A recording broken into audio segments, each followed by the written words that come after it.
I'm so honored to be joined today by Dr. Laura Huang. Laura, are you on the chat? Yes, I'm here. Hello, hello. How are you, Junho? Hey there, it's good to see you. We had some technical issues just a second ago, We but it's did. There's nothing like a last minute scramble to get this going. yeah, the show must go wrong, right? It's okay. If everything happens badly in the rehearsal, this is going to go great. So we're set up Okay, for success here. that's Um, great. no, it's okay. Thank you everyone for on the live stream who's has been patiently waiting for this talk. Please allow me to introduce you, Dr. Huang. Laura is a professor at the Harvard Business School. Uh, list of accomplishments, never mind that all of her works have been cited on the Financial Times, the Wall Street Journal, USA Today, Forbes, we can go on and on. She was also named the 40 best business school professors under the age of 40 by Poets and Quants. I believe I said that correctly. She's also has a rich background in investment banking, consulting, Johnson & Johnson, and a PhD from the University of Irvine in management. And the reason that I invited you today here, Dr. Huang, is because of this amazing book that you recently wrote, Edge, Turning Adversity into Advantage. I actually had the pleasure of being able to sit in one of your classes this past January at Harvard. Unbelievable. Super effervescent, charming. The way you commanded the room, knew everyone's names, taught the concepts. It was unbelievable, which inspired me to pick up the book. And I've got to say, it's an incredible read. I really enjoyed it. Thank you. That was a tremendous introduction. So thank you so much, Junho. Thank you. I appreciate that. Well, let's not waste any time. Let's get right into it. I would love to kind of hear from you. What was the onus? What was the impetus for kind of writing the book? Was it something in your background? Is this something that you've always been passionate about? Please, I'll share with the audience. Yeah, I mean, there was a couple of different reasons that I really wanted to write this. I mean, I think from the academic standpoint, I had been studying inequality, disadvantage, people who are underestimated. I'd been studying that for the last decade or so. And, I kept getting asked the question, right? What can we do about this? What can we do about the fact that there are these disparities and these disadvantages? And so that was like one reason that I wanted to write the book, was to give an overview of sort of the things that I had been looking at and studying, and really give these practical strategies, tips, how-tos, the reasons, how can we actually inoculate against these types of biases or disadvantages? Are there ways in which we can actually level the playing field? But from the sort of more, I talk about like from the head and from the heart, right? So from the head, it was like this academic research, but from the heart, it was really this, I was seeing people who were hitting the same walls over and over and over again, right? They had these aspirations, they were trying to achieve things. And it was this thing where we are often taught from a young age that hard work is the secret to success, right? So I was seeing CEOs of companies, gold medal, winners, people who have broken world records, and you ask them, how did you achieve this success? And inevitably, one of the things they would mention is hard work, right? So it was this hard work, and even from a young child, I was taught that hard work is the secret to success. And I would never say that hard work's not critical. It's absolutely critical. But the thing about hard work is that we come to this realization at some point in our lives, or we get frustrated at some point in our lives because we realize that hard work alone is not necessarily enough, that hard work alone doesn't always lead to success and outcomes. And that's because it's often about the perceptions and the signals and the cues and the stereotypes that exist out there. And so this book was really about recognizing that it's often about these perceptions and attributions, but even more so, how can we flip these perceptions and these stereotypes in our favor so that we can create an advantage, that we can create an authentic advantage and create an edge for ourselves? So that was like the heart piece of this book that went into it, was all of these individuals that I saw that were really getting frustrated or burned out or trying to put in the hard work and the grit, and realizing that we have such a love affair with hard work and grit, but in fact, hard work alone is not enough. And so I really wanted to communicate sort of these ideas around how we could empower ourselves to flip circumstances in our favor. Amazing. I that sets up the book so well. You know, it's obviously in the title, right? Turning adversity into advantage. One of the reasons I love your book so much is because, you know, there's a lot of books in this genre, but a lot of them kind of stay at the theoretical level. This book actually goes into like the practical applications, like, okay, it's fine. I'm in an adverse situation. What can I actually do about it? So let's kind of dive into that, right? So EDGE is an acronym. It's the toolkit kind of, or the conceptual framework to help people lift themselves out of adverse situations. Can you kind of do a very, I know it's a lot of work, but can you walk through what those acronyms kind of stand for and, Yeah, and of the course, basic of course. concepts? Yeah. Yeah, so the title of the book is EDGE, but the E, D, G, and E actually stand for the components of this framework that I've developed over the course of my research, where the E stands for enrich. And it's about how we enrich and provide value in different contexts, right? So it's on the one hand, it's about self-awareness, which we talk a lot about, but it's recognizing that self-awareness only sort of has value when we think about it in terms of not just what we ourselves see as our strengths and our weaknesses, or maybe our underestimated strengths, but recognizing that there's this social component to how others see our strengths and the value we provide and the ways in which we enrich.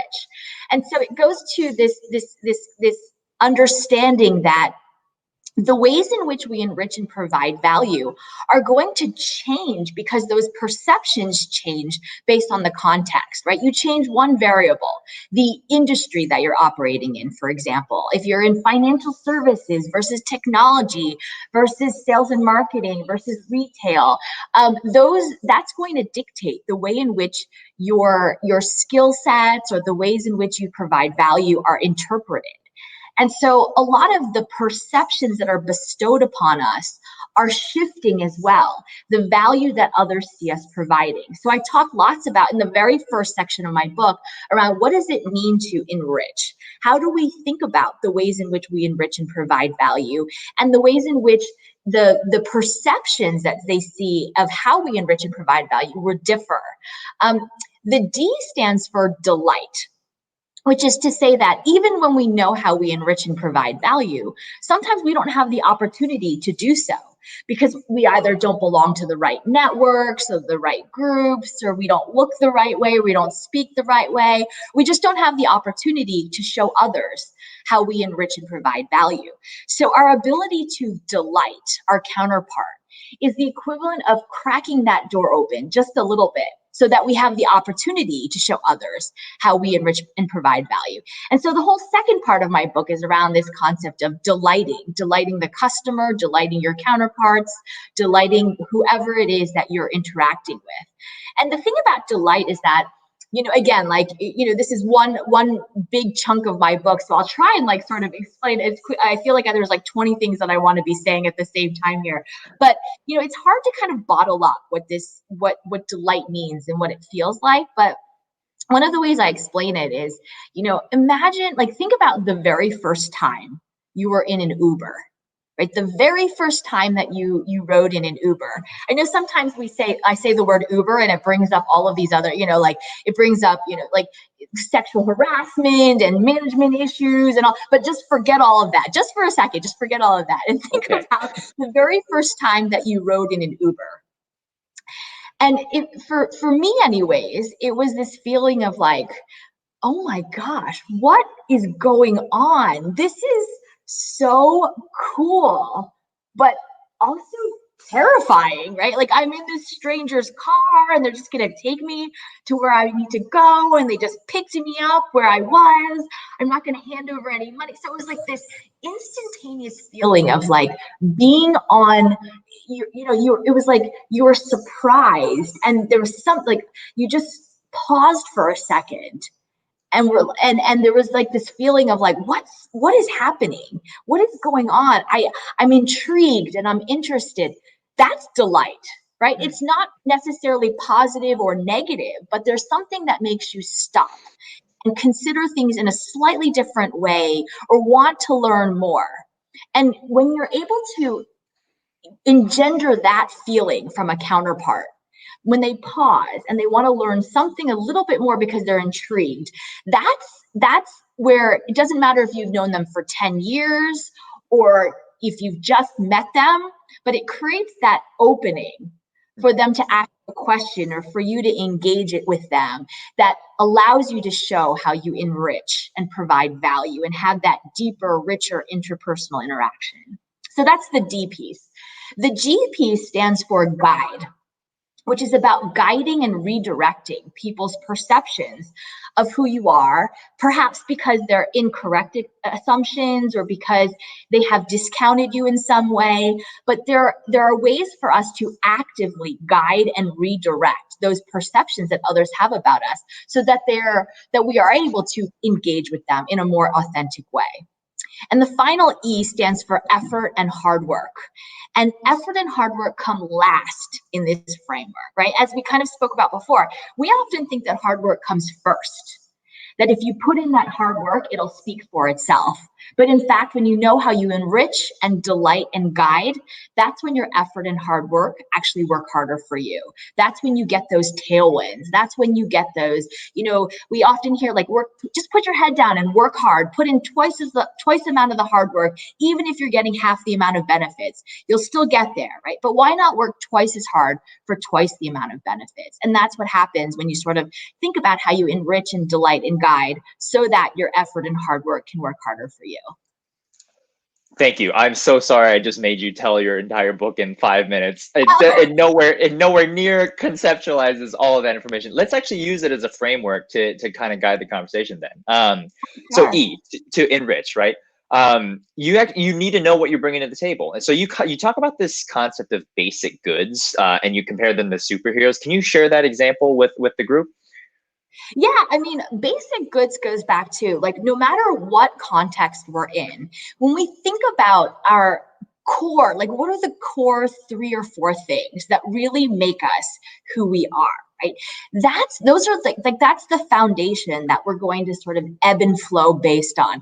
That's how we can sort of position ourselves in lots of different contexts by always going back to what are those basic goods. So there's a lot of different ways to kind of think about how do we discover these basic goods or how do we hone these basic goods.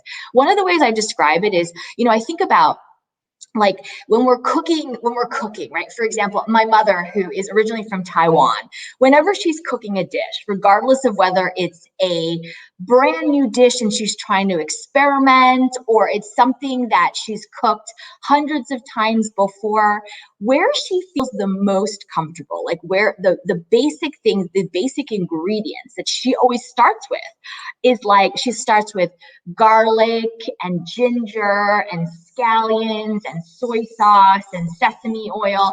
And that's like at the essence of everything that she's cooking.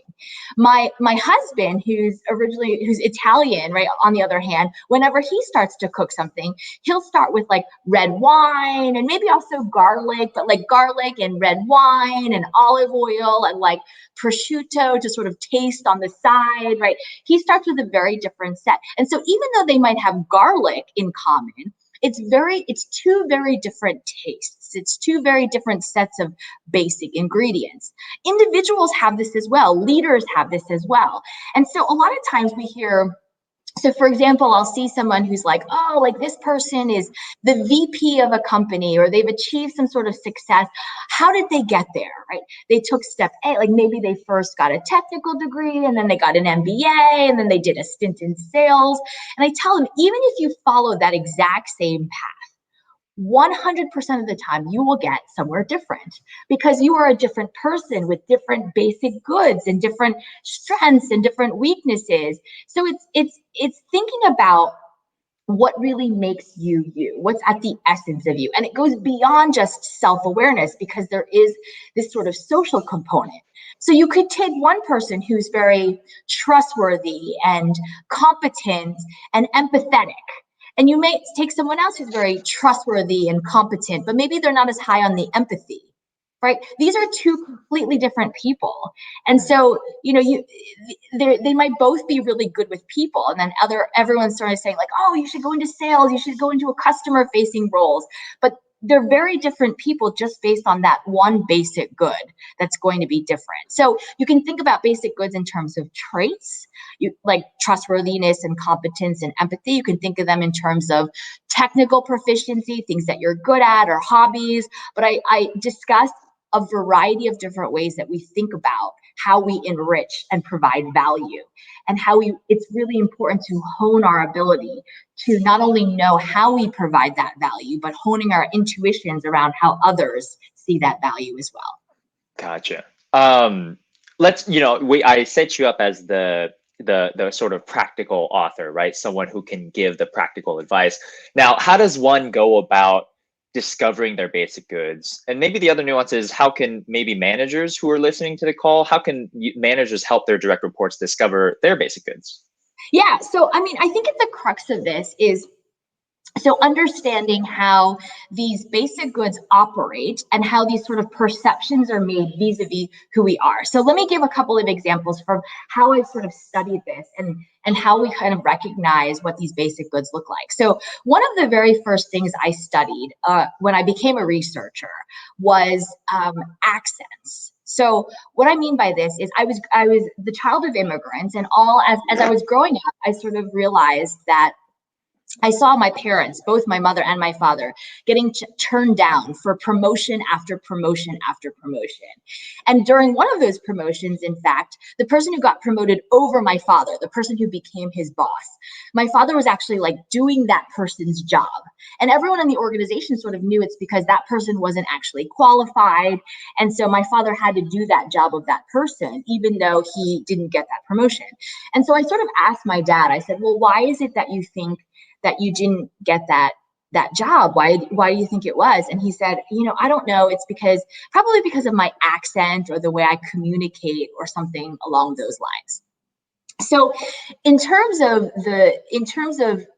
that sort of anecdote, like I've remembered that over time. And so later on, when I started studying hard work and disparities and perceptions, that was one of the first things I wanted to study. I wanted to see whether or not something like accent or the way in which someone communicated, and by accent here, I mean like a non-standard accent, right? Being in the US, having a non-standard American accent. And so what I wanted to do was first figure out whether or not it was about communication. So I, for example, would take 4 people with accents and 4 people without accents, and I would randomize the order in which they would present, for example, to a panel of investors. And I wouldn't ask the investors, who would you invest in? Because I already knew that they were less likely to invest in those who had accents. Instead, I just asked them, give me a couple of bullet points of what you remember about this person's presentation, or what are a couple of bullet points things you learned from this person's presentation. And what I found was that there was no difference based on who had an accent and who didn't. In fact, sometimes they learned more from people who had accents than those who didn't. But instead, these people with accents were getting rated lower in terms of things like taking initiative, being creative and thinking outside the box, or being a team player, things like that. And so what I would then do was I would have these accented individuals before they would go into a job interview, for example. I would say something like, the perception they have about you is that you're less likely to take initiative, or that you're not as good of a team player, or that you are not as creative or out of the box thinking. And then over the course of these interviews, they would get asked the sort of normal interview questions that we get asked, right? Like, tell me about a time when, or give me an example when. And I would hear these accented individuals saying phenomenal things. I would hear them saying things like, let me tell you about a time when I fought for resources for my team. Or let me tell you about a time when I had a deal that I needed to close and I didn't stop until I closed it, and I did it in this really creative way, right? I heard them saying all of these things around, like, I fight for my team, I think outside the box, I do these sort of creative sort of things. And after these sort of interviews, what I found was that not only were they rated higher in terms of things like initiative, being a team player, thinking outside the box, they were actually rated higher in terms of things like communication, things that they didn't even outwardly talk about. And they were more likely to get the job, the raise, the promotion, the funding, all sorts of outcomes that I sort of studied. So there was a couple of things that that we sort of realized. The first is that a lot of these individuals, their basic goods were things like they did take initiative. They were creative. They were out of the box thinkers. They were team players. They were all of these sort of things. But what was happening was that there were these perceptions that were being bestowed upon them based on a signal or a cue, such as one's accent. And so what I found was that in our interactions with others, there are positive perceptions, things like this person is conscientious and hardworking and resourceful. But there are also negative. There are negative perceptions that are being made. This person is submissive. This person is arrogant. This person is, conniving, whatever these negative perceptions may be. But what I found was that these negative and positive perceptions would cluster together. So just like there's sort of a thin line between love and hate, so too is there a thin line between some of these positive perceptions that are bestowed upon us and these negative perceptions that are bestowed upon us. And so just like there's this thin line where people toggle perhaps based on love and hate, so too could we shift and flip these negative manifestations of these perceptions to those positive manifestations. And so in this example that I sort of gave, what I found was that these negative perceptions that people were deriving based on communication or accent, that individuals, just by addressing those underlying perceptions, that they could flip it to those positive manifestations. And so I started studying this based on not just accent, but gender, race, ethnicity, class, religion, sexual orientation, age. Ageism was a huge one, right? A lot of times, so very quickly, I'll give you another example of how this sort of worked from these traits. I found that older employees or older individuals, the perception that we often have, the lay perception, is that it's things like they're not as technically proficient or they're not as good technically. But in fact, the underlying perception, there was one perception and one perception only, and that was curiosity. That older individuals, we perceive them as being less curious. So again, I would tell them before going into an interview, for example, the perception they have about you is that you're less curious. And then I would hear them during these interview situations saying things like, I'm curious about your company's strategy and how it's evolved over time, or I'm curious about your founder's vision and how it's been affected by the current circumstances. And not only were they rated higher in terms of things like curiosity, they were rated higher in terms of things like technological proficiency, things that they never even talked about over the course of the interview. And they were much more likely to, again, get the raise, the promotion, the funding, and so on and so forth. So it speaks to these underlying perceptions, which allow us to kind of understand these basic goods that we do have that are underlying these lay perceptions. And managers especially can help employees understand the ways in which they can enrich and provide value in organizations by understanding that there are sort of lay perceptions as well as these underlying perceptions. And so this aspect of enriching and delighting and guiding kind of goes together. And so even though I talk about it in separate pieces, I sort of gave a couple of examples. You can kind of see already how we start to redirect and guide those perceptions once we understand those core basic goods that we bring to a situation. Right, that it's all so closely connected that sometimes it actually can go either way. That's really interesting. One of the things that I thought when I was reading your book is, how do you recognize that you're in an adverse situation? Like, is it always hindsight? Like, how do you recognize it in the moment or in situ? And how like in that moment when you realize, is it too late to kind of cut things off at the head? I know that's a strategy you mentioned, is like you got to cut it off at the head at the beginning, walk into the room understanding the prejudice so that you can sort of cut it off. Any thoughts there? Yeah, so I can so I can talk a little bit about like the cutting off piece, but let me start first with your first question, which is like, how do you actually hone your ability, right? I think your question is getting at like, how do you hone your ability to recognize these underlying perceptions? How do you actually recognize this in the moment? And so what I talk a lot about, and even that I sort of in the class that I teach, right? There's a variety of different questions and ways that you can build this muscle, because it's really like a muscle that we need to build in order to be able to understand these perceptions. So and again, I'm trying to say like 20 things all at once here, but okay, so there's one chapter of my book, first of all, that where I insult everyone. Like I pretty much insult everyone in the world because I talk about stereotypes, right? So I say like, if you're a woman, here's like the stereotypes that are typically out there about women. If you're a Black person, here's the stereotypes that we typically have about people who are Black or Asian, or if you're a banker, here's the stereotypes that we have about bankers. If you're a woman who's Black and a banker, here's the stereotypes that are out there. Bold chapter, yeah. That's right. In this whole chapter, I basically insult everyone over in the face of the earth.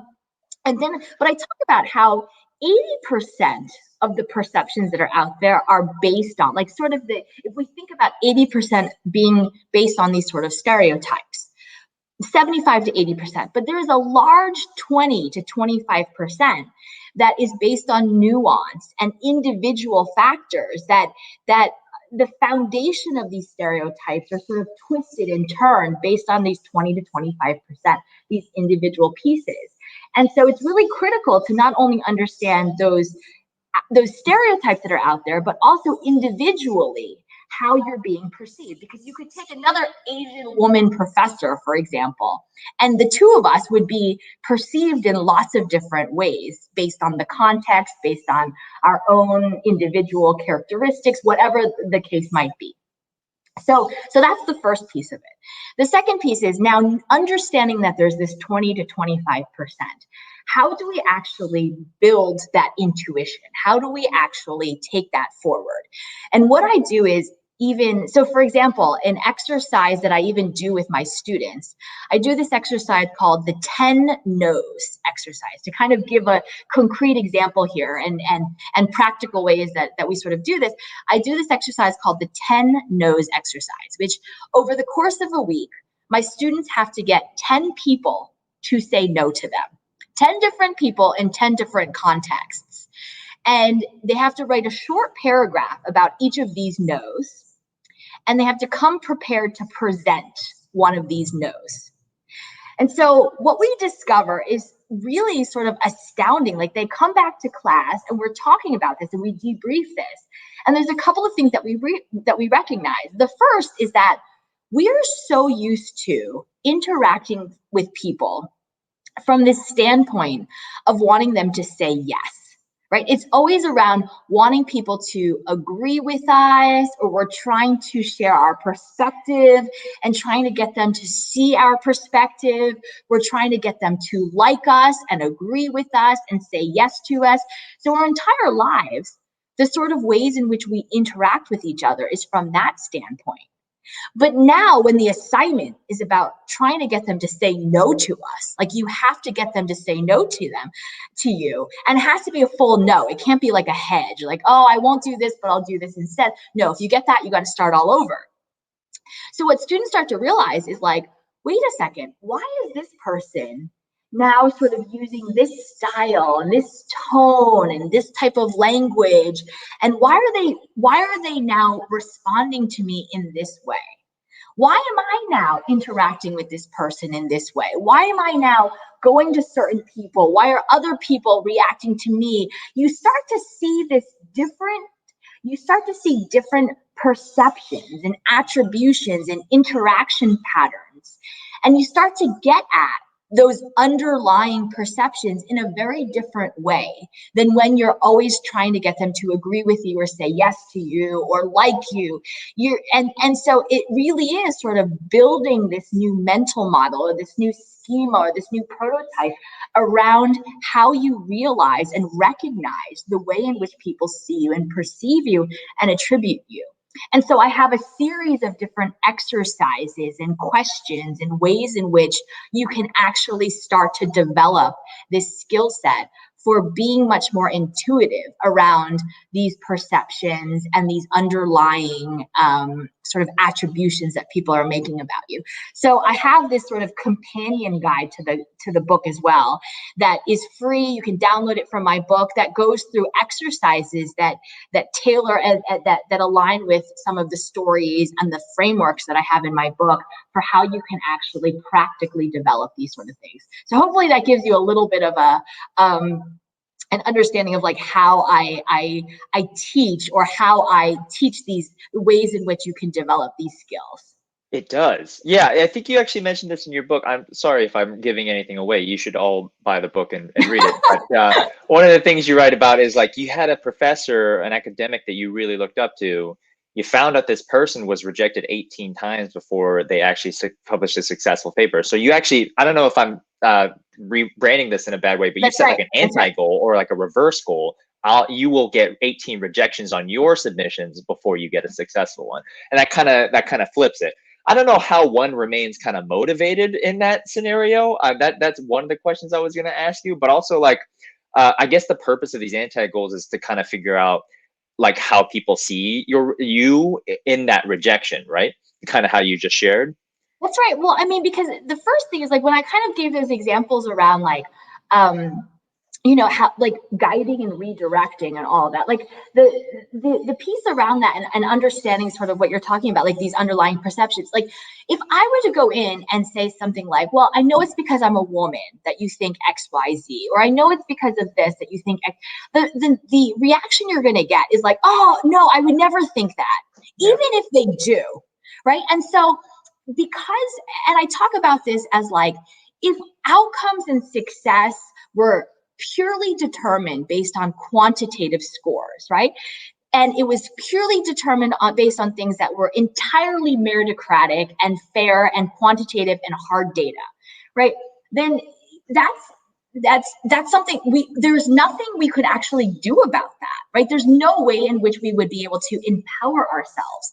So even though right now a lot is determined based on these qualitative things and perceptions and attributions, even though that's sort of seen as the poison, it's also the antidote, right? Because when we empower ourselves with understanding these perceptions, that's when we're able to sort of guide and redirect and use that and empower ourselves. And so what I also talk about often in my research and in my book is that when I first started doing research in this area, looking at inequality and bias and disparities, a lot of when people would say like, what can we do about this? How can we level the playing field? The thing is, all of the solutions, most of the solutions that are out there are structural or system level, right? There's things like, well, let's have algorithms to help us be more equitable in our hiring. Let's try and have more processes in place or checklists. Let's try and address the leaky pipeline. Let's have more women and people of color in positions of power or in the boardrooms or as mentors. But the thing is, those solutions, we've been talking about this for a really long time, and either things haven't changed or they haven't changed quickly enough, or maybe they've changed but with unintended consequences. And so what's been happening is that those are outside in solutions, but there haven't been solutions from the inside out, because people on the inside are feeling really frustrated. It's the equivalent of telling them, you know, the structure or the systems are broken, but just wait until they get better. Right. And so the tactics and the strategies and the research that I've done is all been from the inside out. How do we empower people so that even within an imperfect system, that they can be addressing stereotypes and perceptions and obstacles and constraints, so that we are doing things both from the outside in as well as the inside out? And so one of the sort of solutions that I sort of told you that we talked about was like flipping these perceptions. How do you actually flip these perceptions in your favor? But the second way that I talk about, and there's three different large buckets of ways that I talk about. The first is these perceptions. The second is through our interpersonal interactions. And the third is through our trajectory. So I'll try and talk really quickly about each of these just to kind of give an estimation or give a sense for what these like. The interpersonal piece, there's lots of different ways that we interact with people interactionally or interpersonally. One way, for example, is through questions and answers, right? I ask you a question, you respond, or I ask you a question and you respond. But I found that based on who we are and what we look like, we're more likely to get asked certain questions in our life. So overwhelmingly, so for example, I find that they're just, you know, in a very like just generalizing, there's two types of questions. One are prevention focused questions, and one are promotion focused questions. So promotion focused questions are questions around like the vision, how big you could take something, right? So like, what product lines are you going to go after next? Or what other target markets are you going to go after? Tell me about which customer segments you see other opportunities. Prevention focused questions are ones that are about the constraints, the risks, the obstacles, things like, how many daily and monthly users do you have? Where's your break-even point? You know, did you Turing test this? It's about the sort of nitty-gritty. And what I find is that women, for example, are more likely to get asked prevention-focused questions. People of color are more likely to get asked prevention-focused questions. People with technical backgrounds are more likely to get asked prevention-focused questions. And what happens is that when we get asked a prevention-focused question, we're more likely to respond in turn with a prevention-oriented response. And if we get asked a promotion-focused question, we're more likely to respond in turn with a promotion-oriented response. But at the end of the day, if you're an investor, for example, who are you going to invest in? The person who talks about the opportunity and how big you could take something, or the person who's talking about like the nitty gritty and the obstacles and the break even. So of course the investor is going to invest in the person who talks about how big they can scale this and the opportunity and all of the customers and the target markets. So then the question is, what do we do about this? How can we prevent, like, what do we do about this? And what I find in my research is that if you get asked a prevention focused question, for example, you answer it, but you do so quickly and then you flip it to a promotion-oriented response. So if you get asked a question about competitors, right? Like, wow, there are a lot of competitors in your market. You say, yes, there are a lot of competitors, competitor X and Y and Z. But what our product or service is able to do is all of these things that are going to allow us to go after these other markets and these other customer segments. And what I find there is that not only are you more likely to get funding for your venture or get the promotion or the raise or whatever, you're actually more likely to do so than those who were only asked the promotion-oriented question. So you actually gain an edge on those who were only asked the promotion-oriented questions. And leaders of organizations can do this as well. When they recognize that people are staying at the very nitty-gritty, if they ask them to talk more about the vision or vice versa, we find that those leaders are much more effective. They're much more likely to spot talent.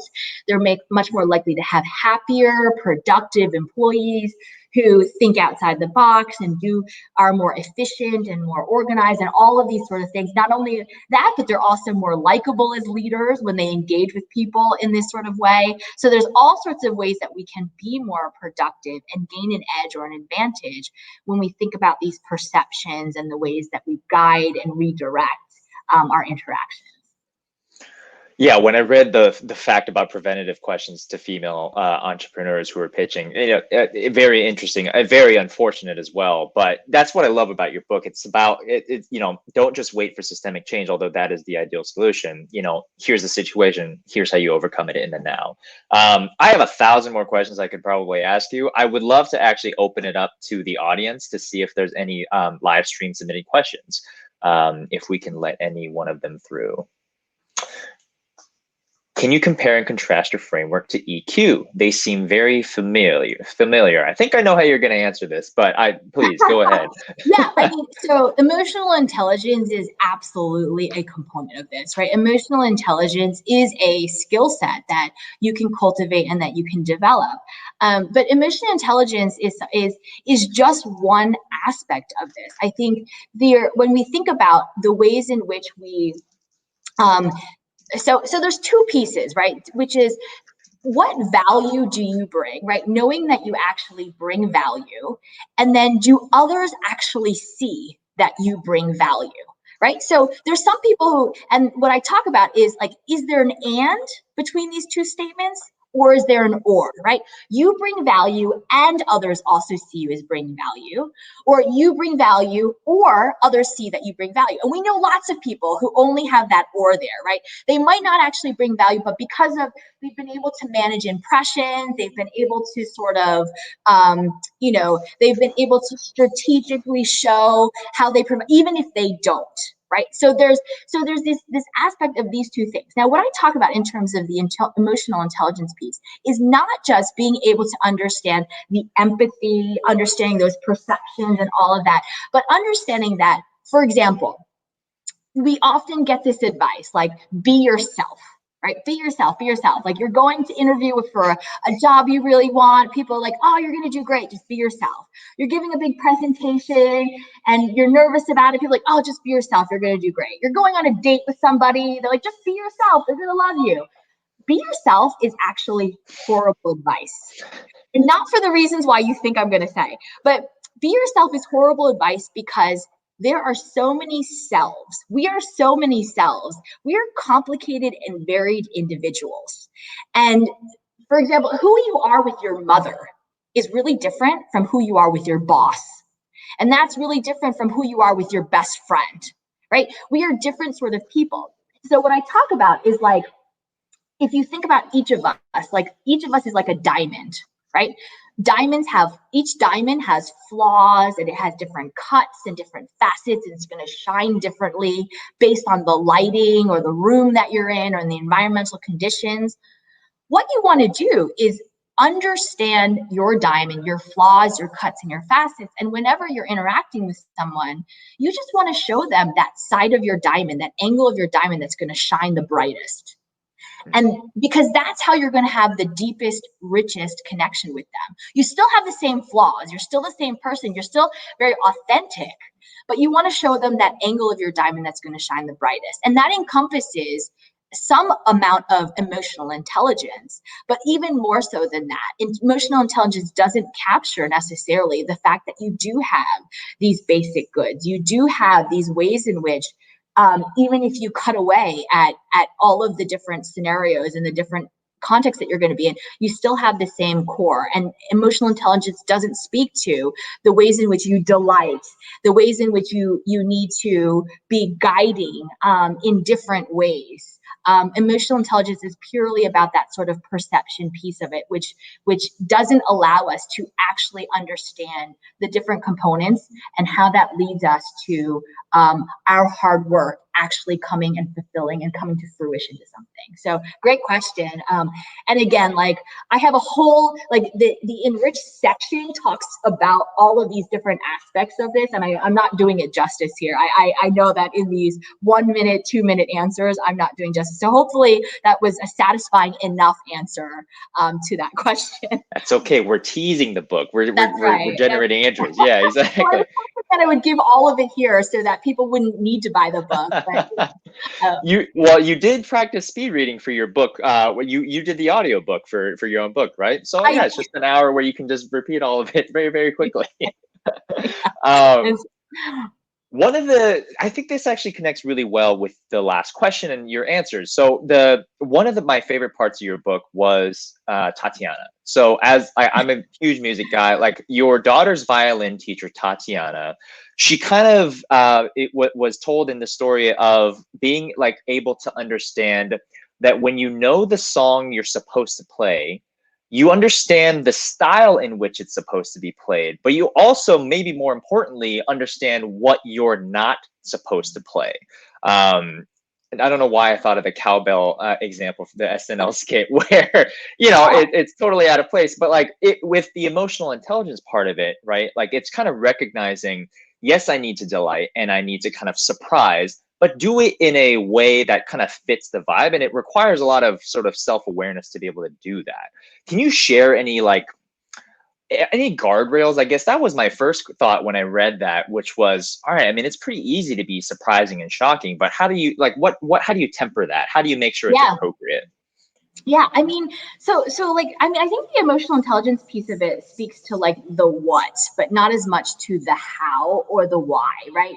And so I think that's another way of saying. And so the how and the why is what you're sort of talking about here with this Tatiana example. So my daughter, she has this violin teacher that I simply adore her, and I don't know whether my daughter is still taking violin because, or we're encouraging to keep taking violin because we actually like that she plays violin, or because I adore Tatiana so much. Because Tatiana teaches her violin, but I feel like she teaches her all of these life lessons without her even really knowing this. And so the example that I talked about is like before my daughter plays a piece, like sometimes she'll just start playing. And then Tatiana will be like, stop, stop, stop. Like, why, is this a song, a dance, or a march? Like, what kind of song? What is this? Is this a song? Is it a dance? Is it a march? And my daughter will be like, I guess it's a march. And Tati will be like, okay, great. So now start playing it again. And just by sort of like saying that and having my daughter sort of think about, is this like a dance? Is it a song? Is it a march? Like, it tells her something about the tempo, the way in which she should play it, the emotions behind it. It gives her sort of a a template almost for this. And so what I talk about this example as revealing is that oftentimes the how and the why, we're missing that. We sort of apply, we say like, okay, we're going to try and do X, and here's the way in which we're going to do X. Instead, what we really need to do is go for directionality.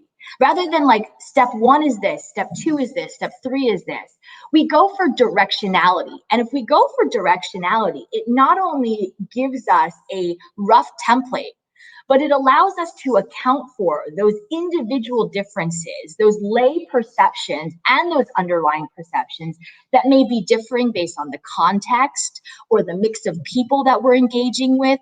It allows us to have enough freedom so that we can spontaneously delight. It allows us to kind of crack open that door a little bit. It gives us the opportunity to do all of these things that we wouldn't necessarily be able to do if we were so rigidly adhering to something.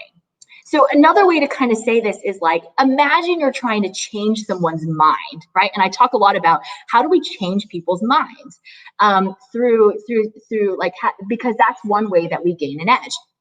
When we're trying to change people's minds, most of us, the way in which we do that is first we're like, okay, what is that person's perspective? What is our perspective?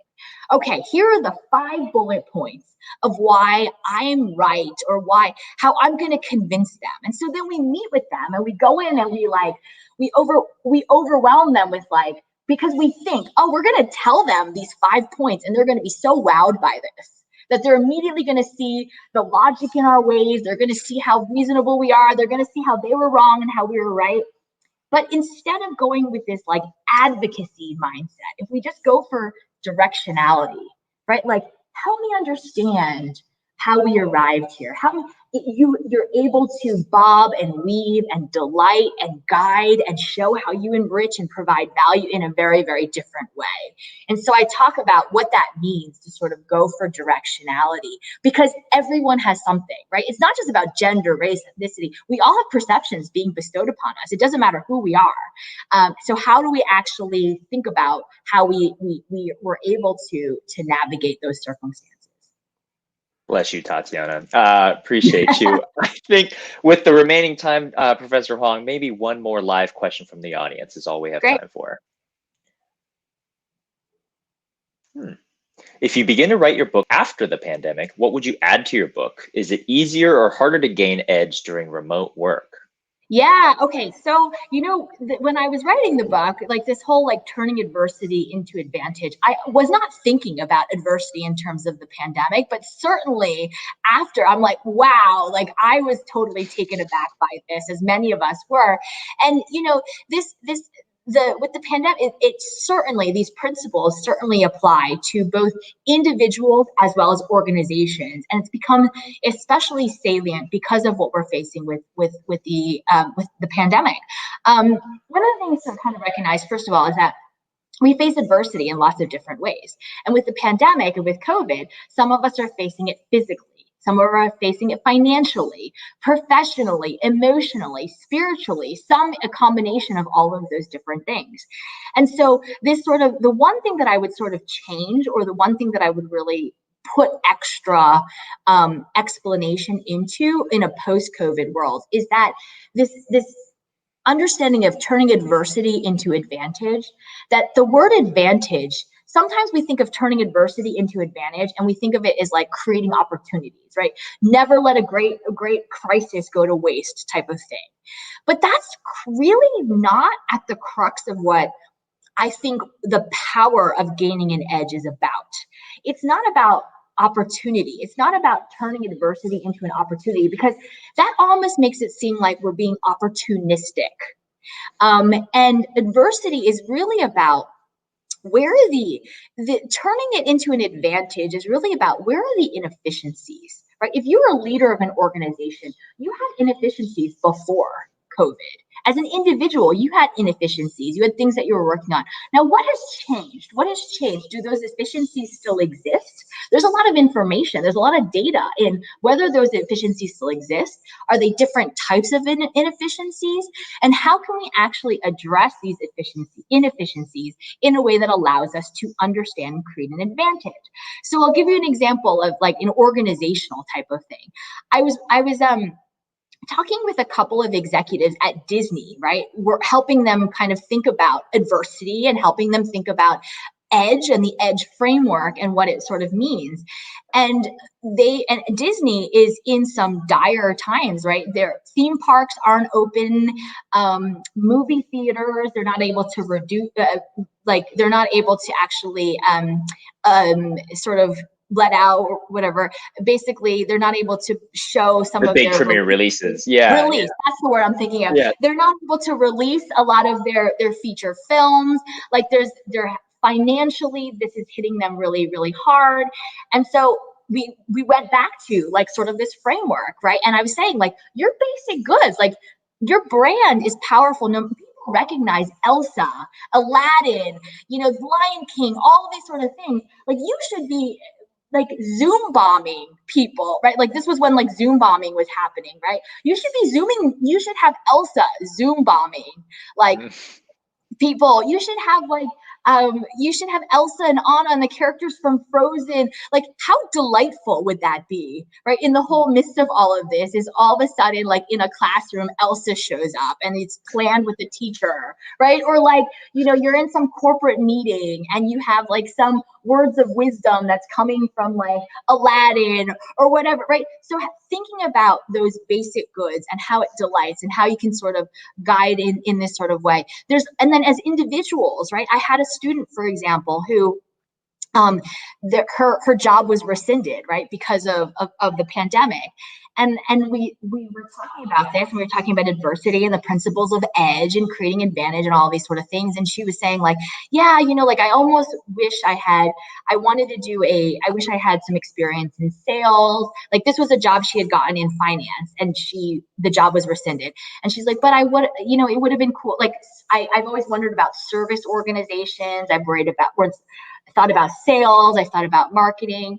She ended up basically and she didn't have experience in any of those areas, but she ended up convincing each company, like 3 different companies, to have her work 10 to 15 hours a week in each of those roles, because they didn't need an expert. And now she's making more than she's making had she taken just that or worked just in that finance role.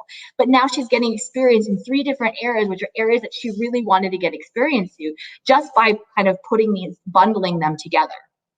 Right. And same thing, I have students who are like, they were supposed to meet with somebody in California or New York. And how many times have we said in the past, like, next time you're in New York, look me up.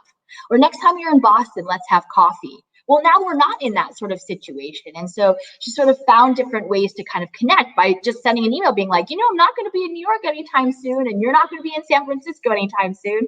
So how can we sort of make this work? So there are ways to kind of think about your edge and guiding and redirecting and delighting and enriching for both organizations as well as individuals that have applied in a post-pandemic world that I would have really put more into, and especially for companies as they're grappling a lot of the things that they're faced with right now. That's book number 2.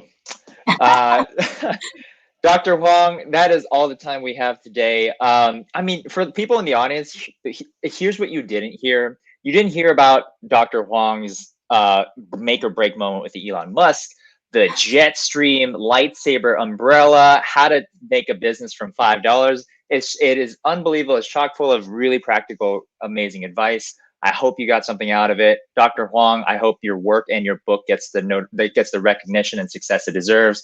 I wish you and your family healthy. It was lovely. This was so great. Thank you for spending time with us. Thank you. Such a pleasure. Thank you so much for having me. And thanks for facilitating this, Junho. You were great.